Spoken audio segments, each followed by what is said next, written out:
Hey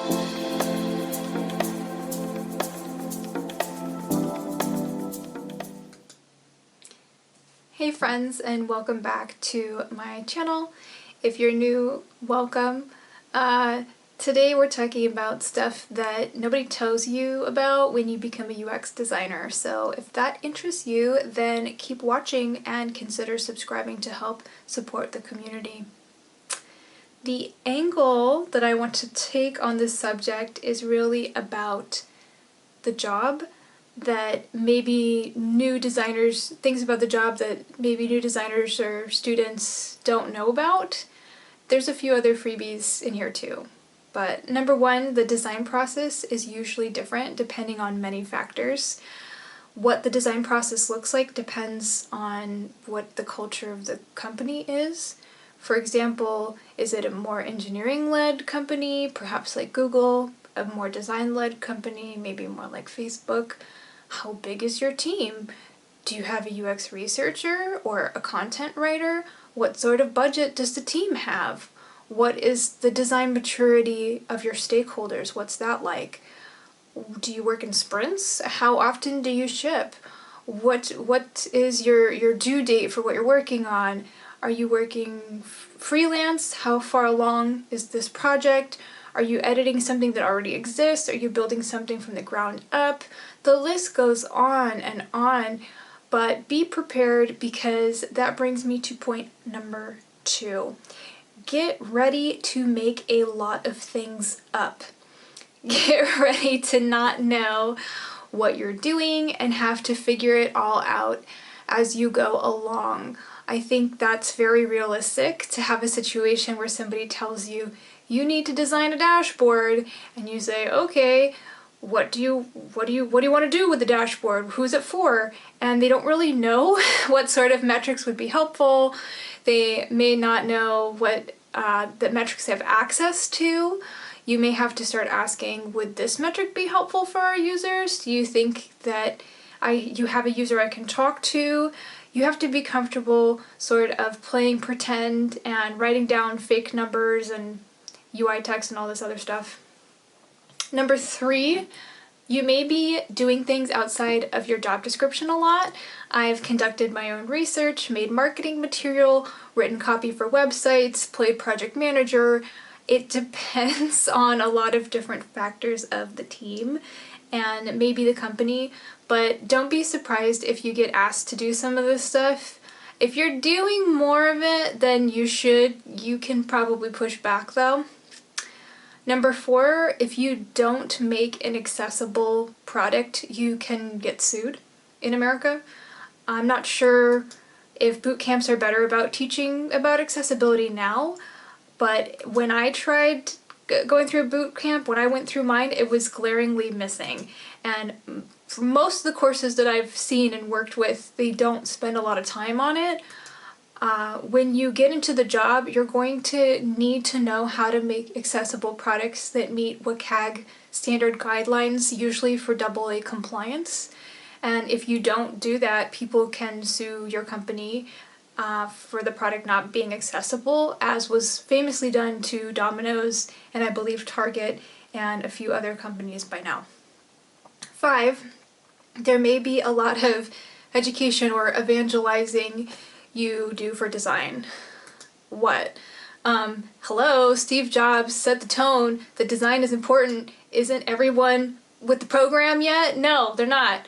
It doesn't always happen that way. I mean, I was working with internal tooling and enterprise teams, which aren't known for their warm embrace of user-centered design, but even with dealing with clients doing freelance work, they might not have realistic expectations. So there's usually a lot of educating that goes into it.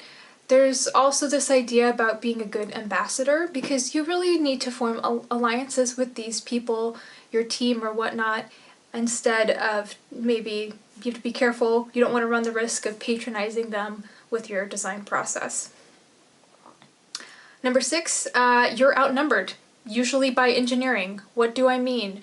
Well, something that you don't realize in a lot of boot camps is that you're often in your own world working on your stuff, not taking into consideration engineering until you're on the job. Maybe you're a small, rare team with a one-on-one ratio of designers to engineering, which is not typical, but there's a very high likelihood that you will have many stakeholders, maybe like PM, that used to be an engineer or has a background in engineering, but they may not know a lot about design or worked with designers. Oftentimes, you could be the other extreme and have something like 14 engineers for every one designer. Oftentimes engineering has their own deadline and they might think your design idea is a lot of work and they might have an easier solution or tell you that it can't be done, or maybe they're a really great team, but be prepared for them to talk to you like you're an engineer and you might be confused AF and you may be the only one that might not know what they're talking about because it's so engineering focused. Number 7, being a good designer is way more than being good at design. You can be the best designer in the world, and if you don't know how to communicate your designs to who and to explain your rationale, to be persuasive, to understand the business needs and the feasibility, prioritizing things, and lead the way through ambiguity, then you may never ship anything or your designs won't get realized.